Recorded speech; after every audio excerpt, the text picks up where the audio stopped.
1 Samuel, capítulo 2, dos versos 12 ao 26, dizem assim: Eram, porém, os filhos de Eli, filhos de Belial, não conheciam ao Senhor. Porquanto o costume daqueles sacerdotes com o povo era que, oferecendo algum sacrifício, estando-se cozendo a carne, vinha o moço do sacerdote com um garfo de 3 dentes em sua mão, e enfiava-o na caldeira, ou na panela, ou no caldeirão, ou na marmita, e tudo quanto o garfo tirava, o sacerdote tomava para si. Assim faziam a todo Israel que ia ali a Siló. Também antes de queimarem a gordura, vinha o moço do sacerdote e dizia ao homem que sacrificava: Dá essa carne para assar ao sacerdote, porque não receberá de ti carne cozida, mas crua. E dizendo-lhe o homem: Queime-se primeiro a gordura de hoje, e depois toma para ti quanto desejar a tua alma. Então ele lhe dizia: Não, agora a hás de dar, e se não, por força a tomarei. Era, pois, muito grande o pecado destes moços perante o Senhor, porquanto os homens desprezavam a oferta do Senhor. Porém, Samuel ministrava perante o Senhor, sendo ainda jovem, vestido com uma éfode de linho, e sua mãe lhe fazia uma túnica pequena, e de ano em ano lhe a trazia, quando com seu marido subia para oferecer o sacrifício anual. E Eli abençoava a Eucana e a sua mulher, e dizia: O Senhor te dê descendência desta mulher, pela petição que fez ao Senhor. E voltavam para o seu lugar. Visitou, pois, o Senhor a Ana, que concebeu e deu à luz a 3 filhos e 2 filhas. E o jovem Samuel crescia diante do Senhor. Era, porém, Eli já muito velho. E ouvia tudo quanto seus filhos faziam a todo Israel, e de como se deitavam com as mulheres que em bando se ajuntavam à porta da tenda da congregação. E disse-lhes: Por que fazeis estas coisas? Pois ouço de todo este povo os vossos malefícios. Não, filhos meus, porque não é boa esta fama que ouço. Fazeis transgredir o povo do Senhor.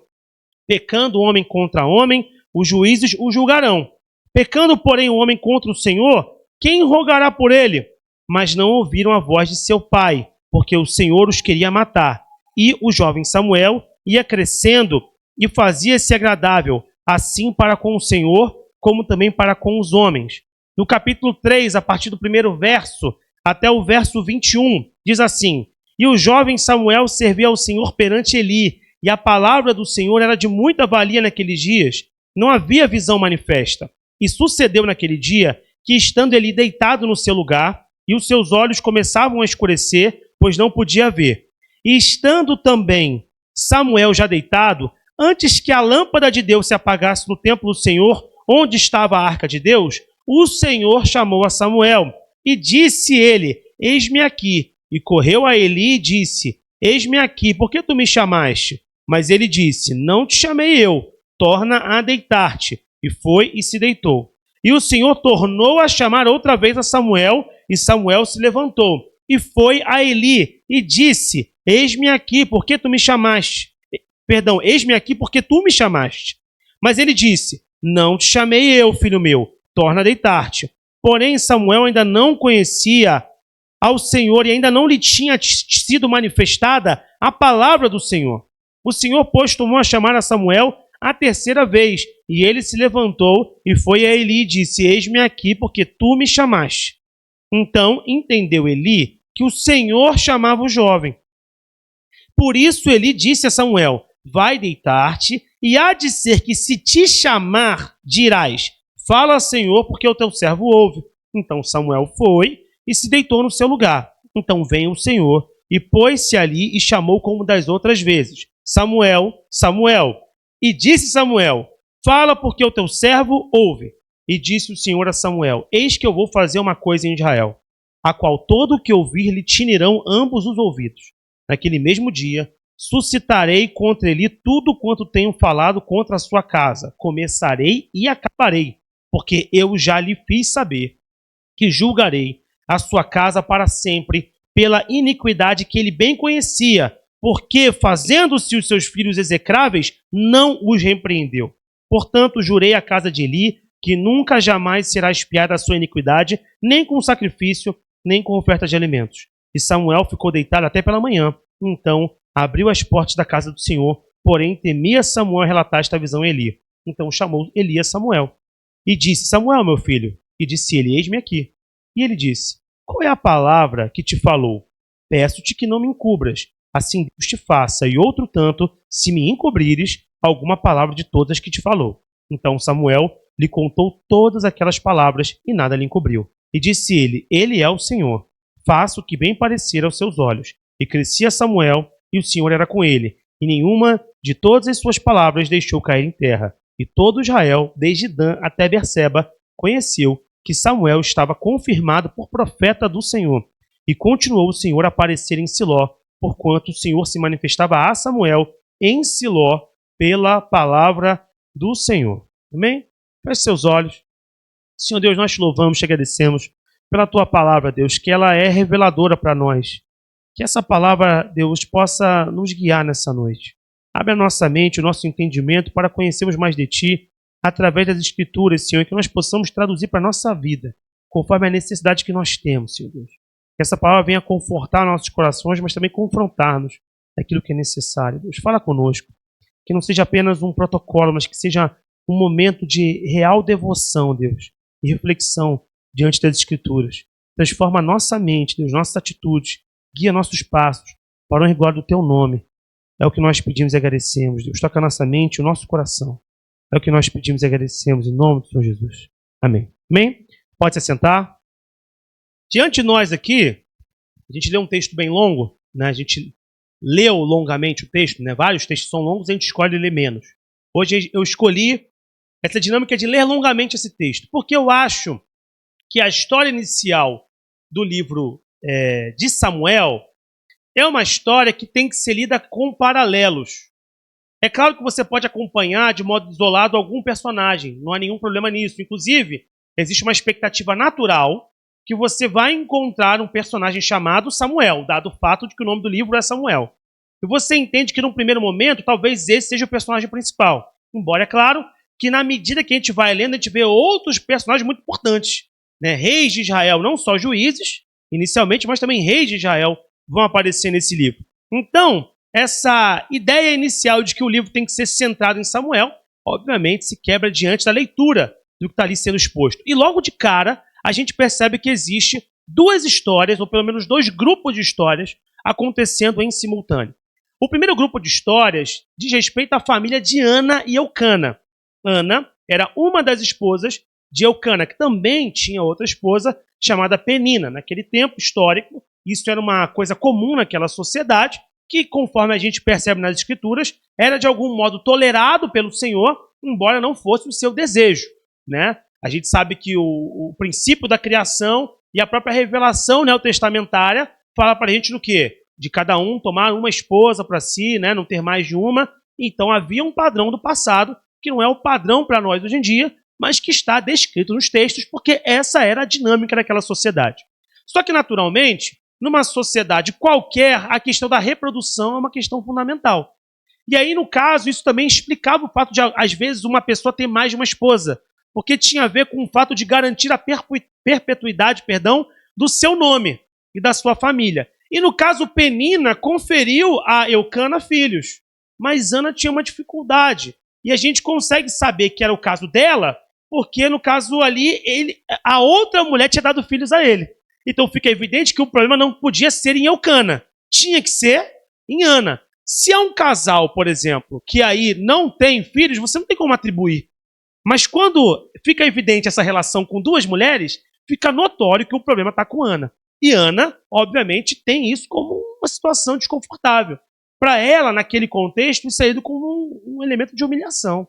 Porque ela está vendo, inclusive, a outra mulher que não só teve filhos, mas fazia questão de usar isso de modo provocativo contra ela. E Ana sofria muito com isso. E aí, anualmente, ela, Eucana, a família toda, ia a Siló. Porque naquele tempo, a gente está falando aqui mais ou menos de 1 milênio antes de Cristo, ok? Naquele tempo, o templo estava situado na cidade de Siló. Então eles iam para lá para fazer aquelas adorações anuais, as entregas anuais e também o cumprimento das festividades. E Eucana sempre fazia uma oferta ao Senhor pela sua esposa, pela outra, pelos seus filhos e cumpria esse protocolo anualmente, de modo sincero. As escrituras demonstram que ele é um cara que está fazendo aquilo de modo generoso e sincero. E aí, nesse momento, Ana aproveita a oportunidade de estar no templo para clamar ao Senhor. E ela começa a orar segundo o texto. A gente não leu isso, estou só fazendo um panorama para você, tá? Ela começa a orar de modo que ela só está mexendo a boca. Sabe quando a pessoa está orando assim? Esse sonzinho, levinho. E Eli, que era o sacerdote em Siló, bastante idoso e também juiz em Israel, porque não era um reinado ainda era a época dos juízes, então ele acumulava uma função que a gente chama de espiritual e temporal, secular, ok? Então ele é juiz em nível civil e também é sacerdote em nível espiritual. Ele vendo Ana orando dessa maneira, ele presume que ela está bêbada.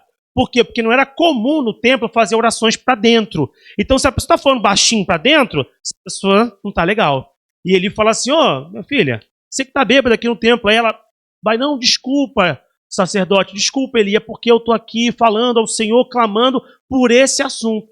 E aí Eli lança uma palavra para ela, que Deus a abençoe, parará e tal, e ela já tinha feito um compromisso com Deus, que se Deus desse a ela um filho, ela daria esse filho para o Senhor. Ela daria essa criança em nazireado perpétuo, que não é uma coisa comum na Bíblia, porque embora haja o voto de nazireu, que é um voto de separação, né? Não pode tomar bebida forte, uma série de outras, não pode tocar em morto, enfim, uma série de outras questões, esse nazireado, ele era colocado dentro de uma fase da vida. A pessoa geralmente não nascia no nazireado. Ela assumia o nazireado no transcurso da sua existência. Com Samuel, não. Antes que Samuel fosse concretamente alguém já estava colocando ele na linha de frente nível espiritual. E, curiosamente, hoje no Dia das Mães é uma boa indicação, porque muitos de nós aqui somos filhos não apenas de uma cópula material, né? A gente é filho do desejo espiritual dos nossos pais e mães, que muitas vezes sonhavam em ter alguém a poder encaminhar mais a obra do Senhor, ir mais longe do que eles foram, talvez, levar o nome do Senhor a outros lugares. Então, de algum modo, tem essa conexão também interessante, de uma mãe desejando ter um filho para fazer o nome do Senhor conhecido. E o Senhor atendeu a oração dela.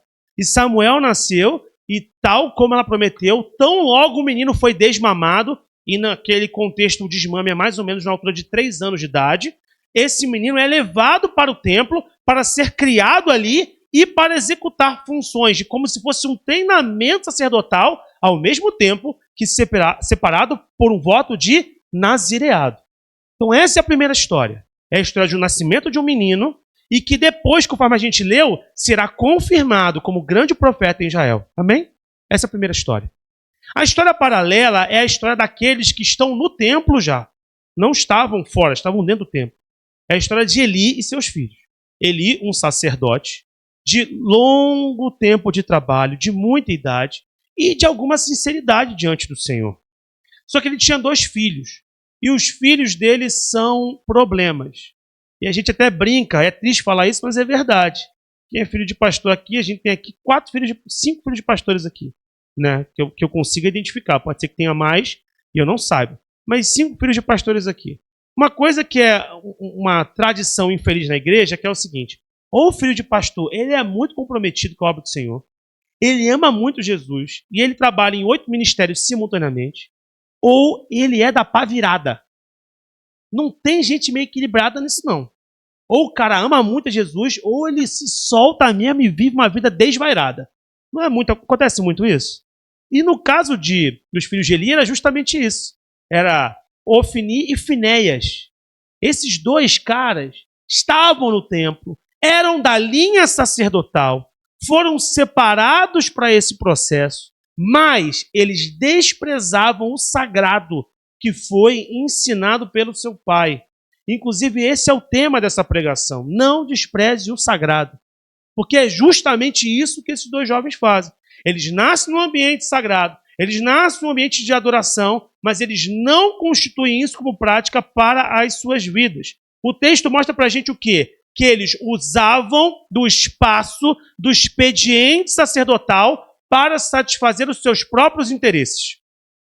A saber, tomar da oferta de modo inadequado, porque havia um procedimento adequado para isso. Deitar com outras mulheres, aliás, deitar com as mulheres, que inclusive assistiam muitas vezes no templo, provavelmente. Então, deitar com essas mulheres. Então, eles estavam com uma vida de imoralidade. Eles estavam no espaço do sagrado. Eles estavam constituindo as vestes do sagrado. Eles tinham sobre eles uma suposta autoridade dada pelo sagrado. Então, eles tinham a representação do sagrado, mas eles não viviam o sagrado. O texto fala o quê? Que eles eram, na verdade, filhos de Belial. E isso é uma coisa importante para a gente poder perceber. Porque às vezes a gente acha que a sacralidade na nossa vida está no fato de nós estarmos vivendo o templo. A gente vir à igreja, a gente cumprir certos protocolos espirituais. Mas a verdade é que se na essência do seu coração você não estiver fazendo aquilo com a consciência do seu chamado, você está pecando contra Deus.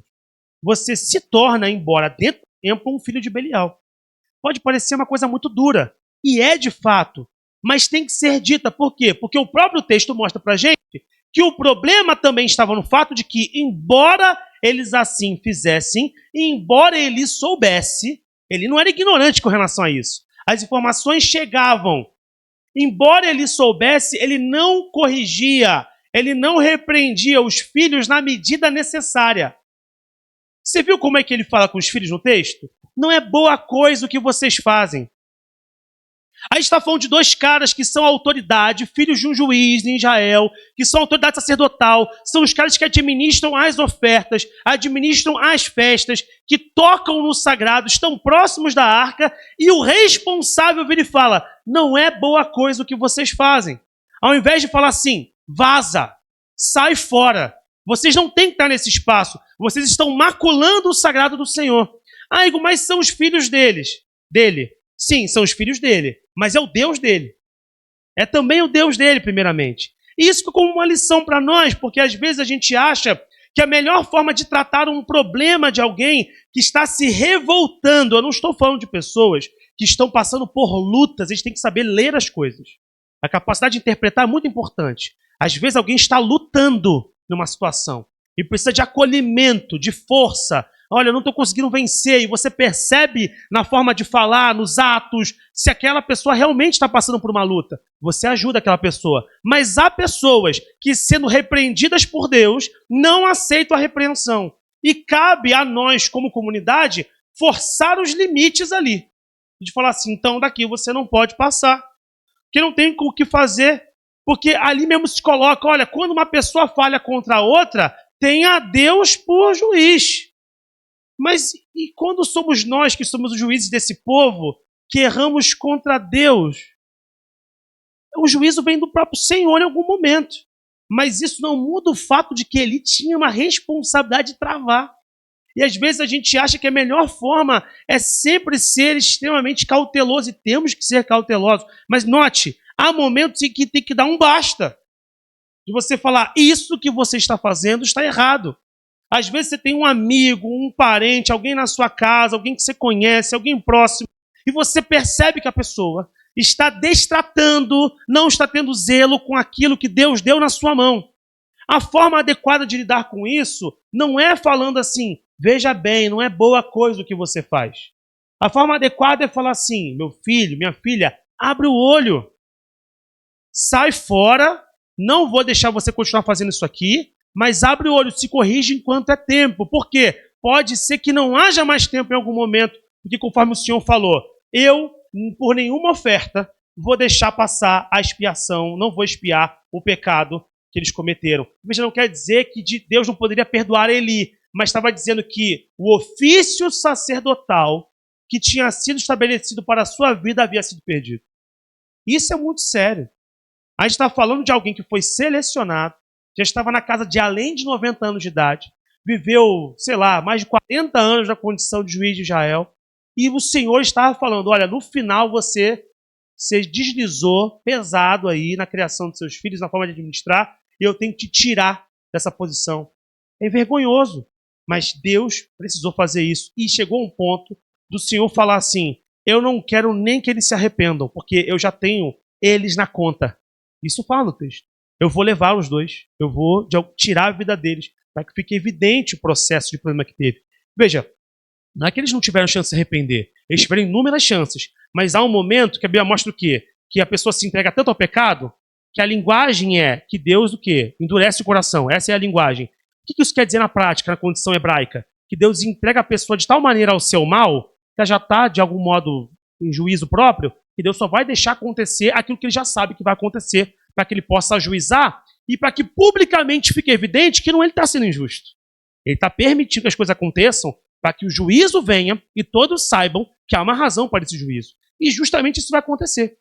Ofni e Finéias vão ter uma vida imprópria, imoral, não vão cuidar do sagrado e pouco depois, num conflito contra os filisteus, vai ser levada a arca do Senhor para esse conflito e nesse conflito milhares de pessoas vão morrer do campo de Israel e dentre essas pessoas, Ofni e Finéias. E além disso, a arca vai ficar presa com os filisteus, o que ocasiona desgraça em Eli, porque Eli, ouvindo a notícia, cai morto. Então, olha o grau de problema que vai se estabelecer. Então, perceba que a gente tem duas histórias paralelas aqui, de tratamento completamente diferente do sagrado. E eu acho que colocar as duas juntas não foi aleatório por parte do escritor. A intenção foi justamente falar para nós o quê? Escolha o caminho de Samuel. Não escolha o caminho de Ofni e Finéias. Escolha o caminho de Samuel. Eu estou te dando aqui duas histórias. Olha para essas duas histórias. Olha como os dois estavam tendo acesso ao templo.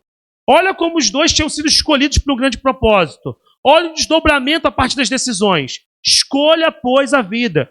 Escolha, pois, a vontade do Senhor. Cumpra de modo diligente aquilo para o qual você foi chamado. Então, essa construção do texto, que é uma construção muito inteligente, na minha opinião, visa justamente te mostrar que o sagrado do Senhor não pode ser tratado de modo leviano.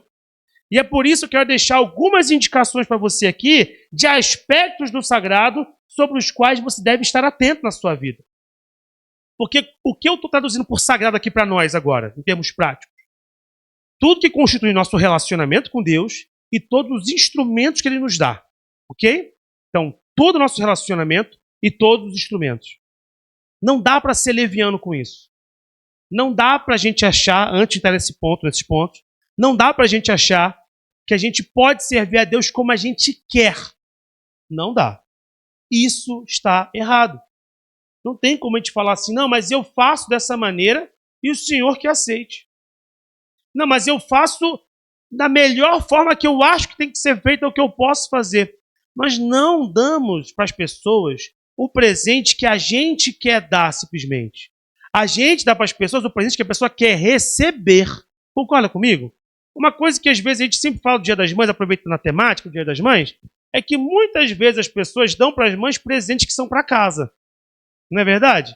Em vez de dar para a mãe uma joia, e tem mãe que gosta de coisa de casa, tudo bem? Às vezes uma mãe gosta de ganhar uma panela. Cada um é cada um, não é nenhum problema. Eu estou falando só de como a dinâmica funciona, legal? Às vezes, ao invés de dar para a mãe ou para uma pessoa qualquer um relógio, uma bijuteria, uma joia mais cara, sei lá, maquiagem, roupa, uma viagem, um livro, sei lá, qualquer coisa da qual essa pessoa vai poder fazer uso. Dá para a pessoa o quê? Uma coisa da casa. Aqui, uma sanduicheira. E quem vai usar? Sou eu, mãe. Mas eu estou dando para você. A senhora já bota meu pão aí e faz para mim. O presente verdadeiro não é aquele que eu quero dar. É o que a pessoa quer receber. Esse é o presente. Ah, mas é o que eu quero oferecer. Mas a pessoa não é obrigada a estar feliz com aquilo que você quis oferecer. Ela fica feliz se ela receber o que ela desejou no seu coração. Guarda isso na sua mente. Quando você vem à casa do Senhor, ou quando você vai buscar o Senhor, não ache que Deus vai ficar satisfeito só porque você veio. Esse é um dos grandes erros que a gente comete como cristão. A gente acha que basta a gente cumprir aquilo que a gente acha que tem que ser cumprido e Deus vai ficar muito satisfeito com a nossa entrega. Isso não é verdade. Nós temos que perguntar para o Senhor, Senhor, como o Senhor quer ser adorado? Qual é a área da minha vida na qual tem que ser mais zeloso? O que tem que ser ajustado? Porque eu não quero servir ao Senhor tal como Ofni e Finéias, que estão no templo, tem toda a indumentária, todo o procedimento, mas não estão com a essência. Eu quero ser como Samuel, que ainda menino ouvia a sua voz quando ninguém mais estava ouvindo. Essa tem que ser a nossa fala. E aqui eu separei 4 aspectos, e a gente está caminhando já para a segunda metade da pregação, que são 4 aspectos do sagrado sobre os quais nós precisamos nos atentar na nossa trajetória para que possamos ser semelhantes àqueles que preservam a presença e não como aqueles que a repelem. O primeiro aspecto é, e mais evidente e óbvio, o nosso relacionamento com Deus. Pegando o texto, a gente percebe que Samuel ouvia a Deus. E Ofni e Finéias não ouviam a Deus. Cuidar do sagrado é cuidar da sua capacidade de ser sensível à voz de Deus. Às vezes a gente acha que ouvir a voz de Deus é ouvir um som verdadeiramente no nosso ouvido. E aí muita gente acha que não escuta a Deus por causa disso. E que já foi enganado por esse pensamento? Não, eu não escuto Deus porque eu não escuto uma voz. Alguém já pensou isso aqui? Eu já pensei isso aqui. Eu não escuto uma voz, então não estou escutando Deus. Mas muitas pessoas que escutam Deus, quando a gente pergunta para elas como é que elas escutam Deus, elas falam assim, eu escuto Deus aqui. Como se fosse no homem espiritual, na pessoa espiritual dela, ouvindo a Deus. Então, muitas vezes, você que é servo do Senhor, acha que é a sua consciência falando. Pode ser uma reverberação da consciência plantada pelo Espírito. E você tem que aprender a ser sensível àquilo que Deus fala ao seu coração. E não ficar falando assim, não, eu só vou ouvir Deus quando eu estiver no meu quarto. Igor, Deus está aqui. Eu não preciso disso. Eu posso simplesmente falar assim, Senhor, fala ao meu coração, me traz paz, ou me traz angústia. Que angústia pode ser uma coisa muito boa, porque angústia te impede de fazer bobagem. Se Ofni e Finéias tivessem angústia, eles não tinham feito o que faziam. Eles só faziam porque eles tinham paz no meio daquilo que era tenebroso aos olhos do Senhor. Peça ao Senhor para te angustiar. Senhor, coloca uma angústia no meu coração. E eu lembro que eu fiz essa oração quando eu era adolescente. Naquela época eu me arrependi.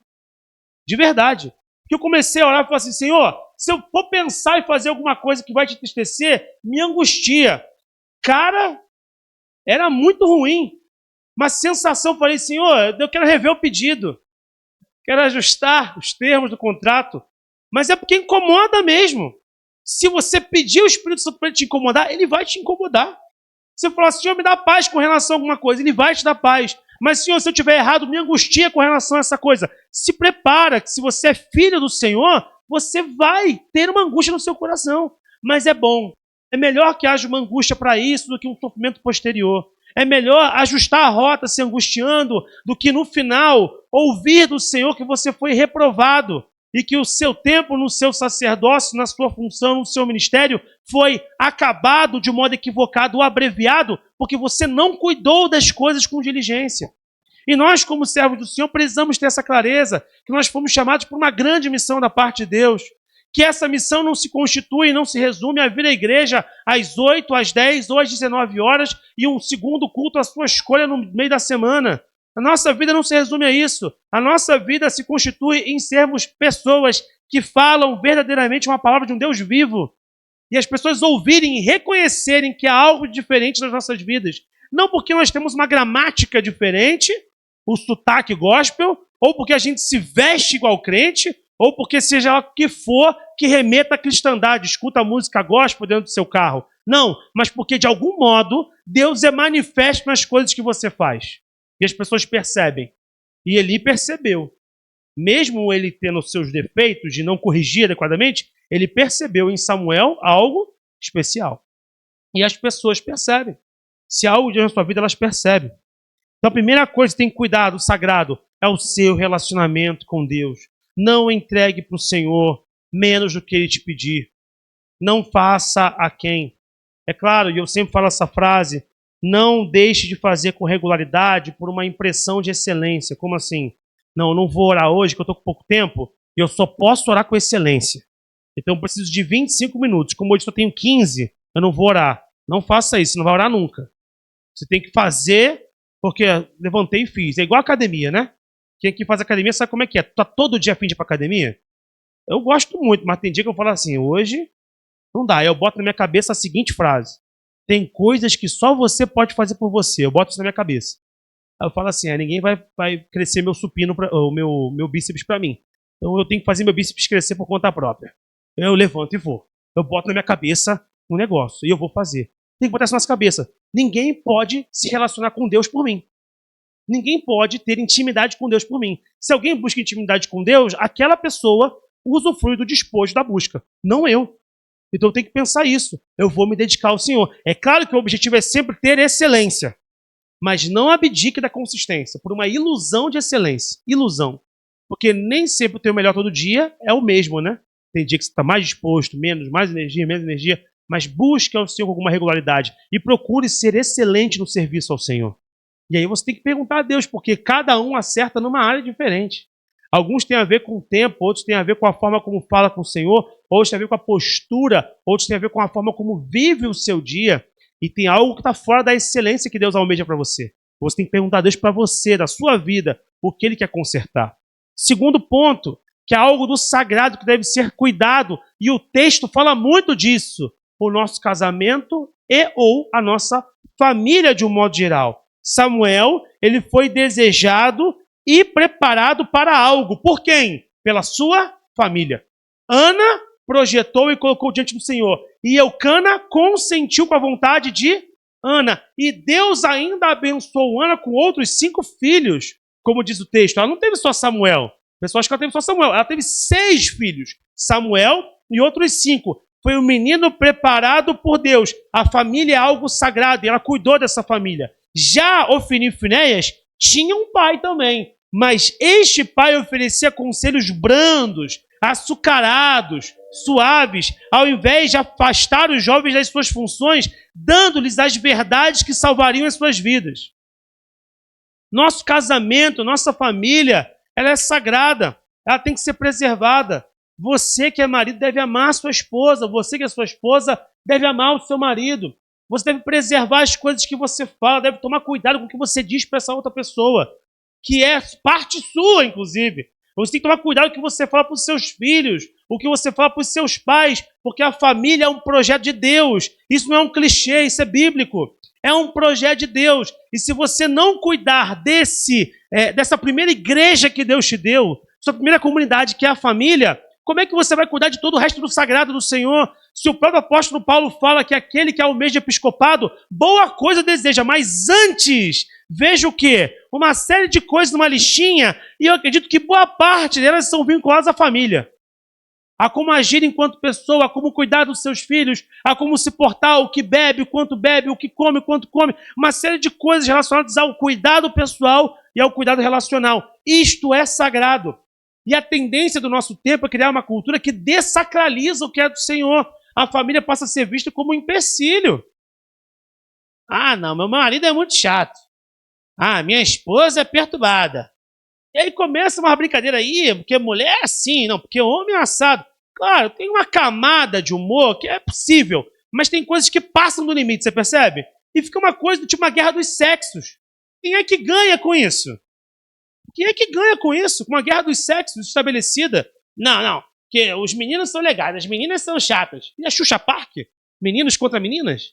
Gente, está falando de gente adulta, de homens e mulheres casados com famílias. A gente não pode cair nessa retórica. Isso não é a cultura da Bíblia, não é a cultura de Deus.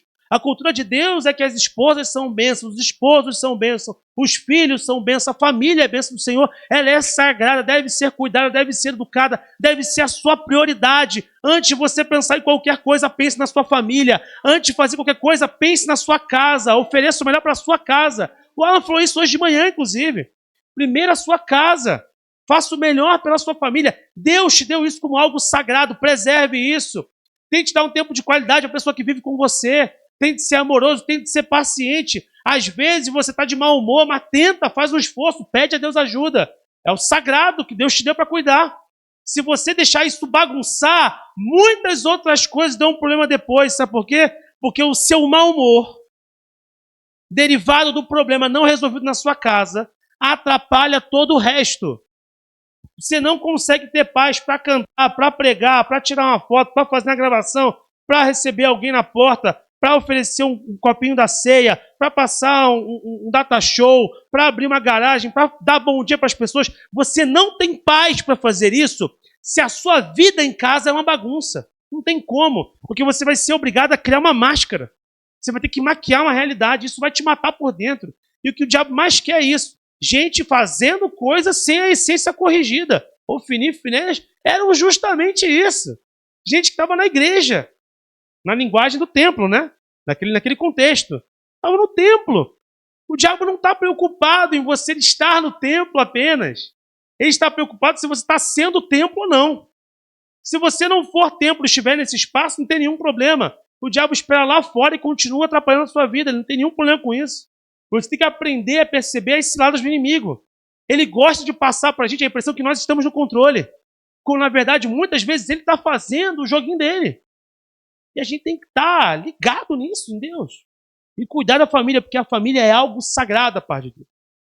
Terceira coisa, nosso ministério. Nosso ministério é algo criado por Deus. Não é a gente que escolhe o nosso ministério. O que você entenda isso? A gente crescendo numa geração, e isso é até uma linguagem pop, da cultura pop que a gente tem. Eu sei que a gente vai fazer isso aqui quando tiver filho. Que é o seguinte, vai pegar 3 pokémons, né? Vai pegar o Squirtle, vai pegar o Charmander. Quem cresceu na minha geração é o que eu estou falando aqui. E vai pegar um Bulbasauro, não é isso? Vai pegar a criança e fala assim, escolhe um. Aí a criança pega um. Por que a gente brinca com essas coisas, né? Porque na nossa geração, quando começou Pokémon lá atrás, que eram apenas 150, hoje tem 500 milhões. É impossível controlar o nome deles agora, né? Mas tinha 150. E tinha aqueles principais, né? O corpo principal dos Pokémon. E nesse corpo principal, inclusive no joguinho de Game Boy, tô entregando cada vez a idade grande, Game Boy. No joguinho de Game Boy, a gente tinha que escolher um Pokémon para começar, não tinha? E as opções eram o quê? Charmander, o Squirtle e o Bulbasauro. Isso virou para nossa geração uma brincadeira de quase um teste de personalidade. Tipo assim, que tipo de pessoa você é? Você é um Charmander, um Squirtle ou um Bulbasauro? Isso fala muito sobre você, das suas escolhas. E a gente acha que às vezes o ministério é assim. O ministério é desse jeito. O ministério é Charmander, Bulbasauro e Squirtle. Tá na minha frente, cantar, pregar, eu, sei lá, ser diácono. Aqui na minha frente. E eu escolho o que eu quero. Ministério não é assim. Ministério é um chamado do Senhor. É um chamado. Deus escolhe a pessoa. É claro que alguém pode oferecer. Mas, por exemplo, veja. Ana ofereceu Samuel. Samuel foi aceito? Foi. Deus podia rejeitar? Podia falar assim, Ana, teu coração é sincero. Eu sei disso. Mas eu não te pedi isso. Não faz isso. O menino é seu. Cuide desse menino. Ele vai ser um excelente trabalhador. Vai ser um pagador de impostos maravilhoso. Vai fazer a sua família crescer. Vai me ofertar. Vai ter uma vida legal. Mas ele não é chamado para isso. Tá bom, Ana? Eu sei que a sua intenção é boa.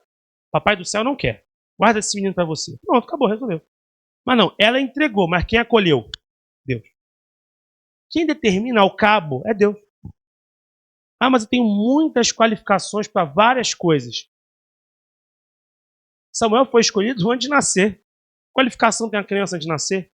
Ela nem existe. Quanto mais tem uma qualificação. Você entende isso? Então, o seu ministério foi Deus que escolheu para você. Deus colocou nesse lugar. Não se iluda. Ah, não, eu escolhi fazer isso aqui. Você não escolheu absolutamente nada. Deus estabeleceu o ministério e você atendeu a esse chamado. Você falou assim, Senhor, me ajuda, vamos, eu quero ir nesse caminhado. Mas isso é profundamente sagrado. Tem que ser muito trabalhado com cuidado. Porque senão a gente começa a cometer alguns erros. Por exemplo, a gente passa a achar que o ministério é nosso e não do Senhor. Ofni e Finéias só faziam o que faziam porque eles achavam que eles eram dono do templo, cara. Não é isso? O templo é nosso. A gente tira a gordura da carne como a gente quer, não é? A gente faz a oferta como a gente quer, porque quem manda no templo? Quem é que tem a credencial? Somos nós. Então eles se sentiam os donos dos templos. Só que ninguém é dono do seu ministério, você é administrador. Deus te dá um ministério para você administrar. E você tem que ter zelo por essa administração.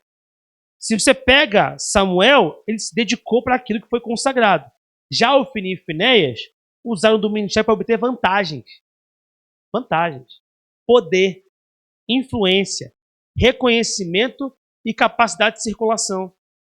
Tem um monte de gente que hoje sonha em ter uma função porque está iludido com as redes sociais. Está iludido com isso. E eu já falei para os irmãos, o nosso ministério, o meu ministério, o seu ministério não será grande quando a gente tiver 1000 convites. Ele é grande se ele afeta as pessoas.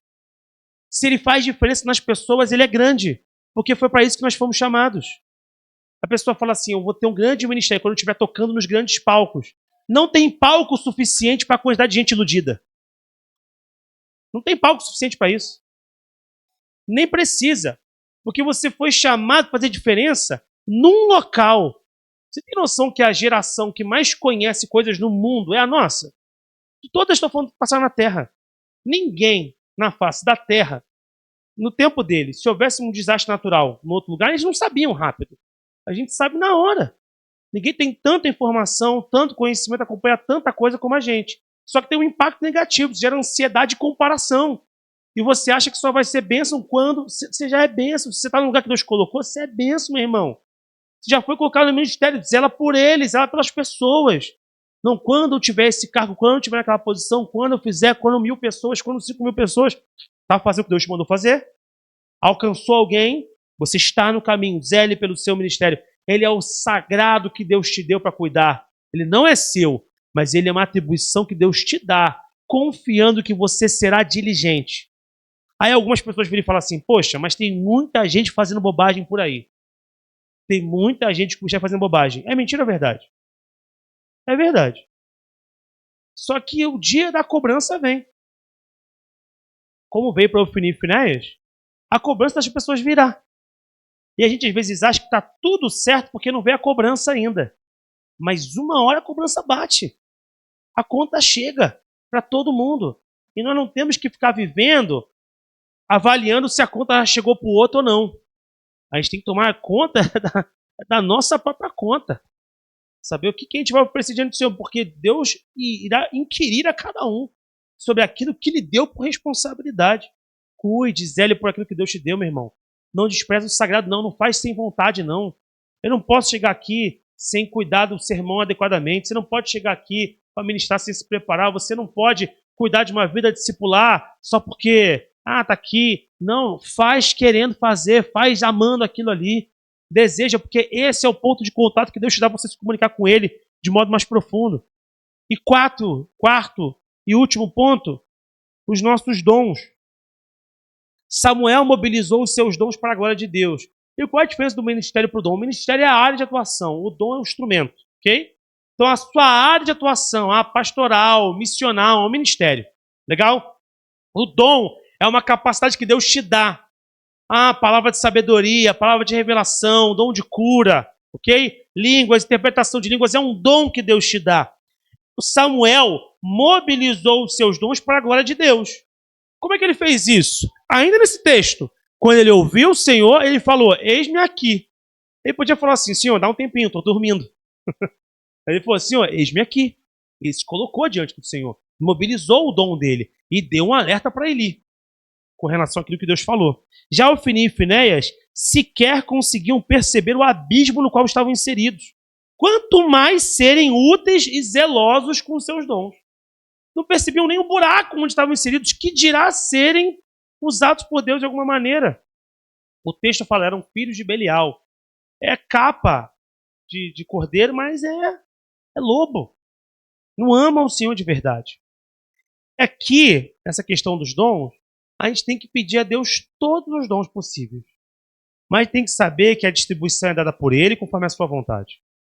O que Deus quer fazer? Pergunta, Senhor, o que você quer fazer na minha vida? De que maneira? Para quem? Não perca tempo. A gente às vezes acha que o principal objetivo do diabo com os filhos de Deus é desviá-los. É claro que é desviá-los, mas eu digo assim, não é o único, porque tem formas de desvio diferentes, percebe? Atrasar alguém já é uma forma de desvio. Você está num caminho, Deus tem um projeto para você. Se atrasa, atrapalha muita coisa. Arruma isso. E eu fiquei muito pensando nessa palavra, quando veio na minha cabeça, sobre como nós como igreja, e aqui é para a nossa igreja agora, nós precisamos ser atentos aos detalhes. Nós temos feito muitos esforços para organizar e melhorar muitas coisas. Os irmãos têm visto isso. Os irmãos são parte disso. Os irmãos não são audiência, são parte desse processo. Só que a presença de Deus, ela se manifesta a partir do ajuste dos detalhes. É dos detalhes. Veja, Deus se manifesta conforme a sua vontade, mas é preciso que haja um ambiente propício para a sua manifestação. Quero que você entenda isso. A gente não consegue forçar a manifestação de Deus. Entenda o que eu quero dizer com isso. Você não pode falar assim, ó, vamos fazer assim e Deus vai ser obrigado a se manifestar. Porque o nome disso é Babel. É quando a gente tenta usar de instrumentos para controlar um desfecho. Os deuses, na visão de Babel, né? Tem que nos servir. Então a gente tem que fazer isso, isso e isso. E a gente vai fazer o quê? Forçá-los a fazer alguma coisa. Até tem essa linguagem, né? Se você fizer isso, Deus vai ter que fazer isso aqui por você. Não, Deus não tem que fazer nada. Não é dessa maneira. Mas, para que algumas coisas aconteçam, você precisa criar um ambiente propício para aquilo. Você vai receber os seus amigos na sua casa. A gente cantou sobre isso, né? De preparar a mesa, tá tudo certo, já preparado para Deus. Você vai receber amigos na sua casa. Tá todo mundo querendo se divertir, legal? Você tem que criar um ambiente propício. Todo mundo está vindo para se divertir. Mas se o ambiente não estiver propício, a diversão talvez não aconteça. Porque você não criou um clima que, sabe, que consegue conceber aquilo de modo material. Então, por exemplo, você recebeu uma pessoa na sua casa, a casa está toda suja. A comida está fria. O refrigerante não tem gelo. Meu Deus do céu, tudo invertido, né? O que tem que estar gelado está quente. O que tem que estar quente está gelado. Aí, vamos brincar de Uno, mas está faltando 15 cartas. Rapaz, você se preparou para receber a gente aqui? Você até vai e você fica ali porque, né? É seu amigo, sorriso meio amarelo e tal. Mas você consegue, de fato, expressar a tua alegria plena e fazer daquilo um ambiente de, sabe? Manifestação do seu eu? Você não consegue. Vamos colocar isso na prática aqui. Nós temos pedido a Deus a sua manifestação, a cura, os dons. Mas tem que se cuidar dos detalhes, igreja. A gente chega no templo, e a gente está falando aqui do templo físico. Nós somos o templo, a gente sabe disso. Nós falamos do templo físico. A gente chega aqui, nada mais pode importar pra gente. Nada mais pode importar pra gente. Você chegou aqui, não interessa mais o Flamengo. Não interessa mais o Fluminense, o Botafogo e o Vasco. Acabou. Você não fala disso aqui dentro. Quando acabar o culto, você fala disso antes do culto. Começou o culto, acabou. Sai o gol do Flamengo, ninguém tá nem aí. Você não fala disso na igreja. Sabe por quê? Você está atrapalhando a criação do ambiente propício para a manifestação da glória. É isso que você está fazendo. Está travando a manifestação. Não é que Deus é impedido, é porque a gente está com o coração pronto para receber. O coração está bagunçado. Aí a gente chega aqui, aí alguém passa, no meio da pregação você cutuca, faz uma piada, você atrapalha o andamento. Você não tem agora que se distrair com nada. Pegou o seu celular, a gente vive uma ansiedade muito grande, toda hora não... Tenta, eu sei que é difícil, eu vivo nesse tempo também, mas tenta não olhar, guarda esse celular. Você é médico, tem alguma função específica, está esperando alguém te ligar, tem uma coisa acontecendo, é diferente. Do contrário, não há necessidade de fazê-lo. Deixa o seu celular guardado, preserva o tempo com Deus. Aí a gente fica aqui 2 horas. 2 horas. Vamos entregar o melhor culto a Deus. Quando a gente entregar o melhor culto a Deus e aclimatar o ambiente, a presença de Deus se faz presente. Porque ele já foi convidado para casa. Ele já foi convidado. A gente tem que criar só um ambiente propício para ele perceber que a gente está disposto a recebê-lo com alegria. Não poder falar que Deus foi na minha casa, ele está aqui com a gente. Não, a gente está querendo muito a presença dele. Eu imagino que às vezes Deus quer fazer e só não encontra um ambiente. E é preciso que haja um ambiente propício. A gente não força Deus a nada, mas a gente pode atrapalhar, porque a gente está fora do eixo. A gente, não é Deus que está fora do eixo, a gente está fora do eixo. Nosso coração não está nem pronto para receber o que Deus quer dar. Então ele não vai dar. Eu quero a cura, mas eu chego aqui e eu estou distraído com tudo. Eu estou focado em tudo menos em Deus. Essa cura não vai acontecer, cara. Não é porque Deus não pode, é porque tu não está pronto para receber isso. Tu não está buscando a Deus direito para isso. Chega aqui, esquece tudo. Canta a canção, levanta a mão. Mas quem está na minha lado não interessa. Faz desse ambiente um lugar de manifestação da glória de Deus. Para que não aconteça o que aconteceu lá com Ofni e Finéias. Foram destruídos e depois nasceu um último menino, né? No final da história de Eli ali, parte da família, uma das esposas dos rapazes lá, né? Dos sacerdotes, vai ter um filho. Qual é o nome do filho? Icabote, que é o quê? Foi-se a glória de Deus. Se a gente não cuidar, a glória vai embora. A gente não vai receber a glória de Deus. A gente vai ser um povo que tem um templo, que tem um tempo para Deus, que tem práticas cristãs, mas não vai ter o sagrado. A coisa mais importante do sagrado é a presença. Tudo isso aqui é instrumento. O importante é que ele esteja com a gente. Fique de pé, nós vamos orar.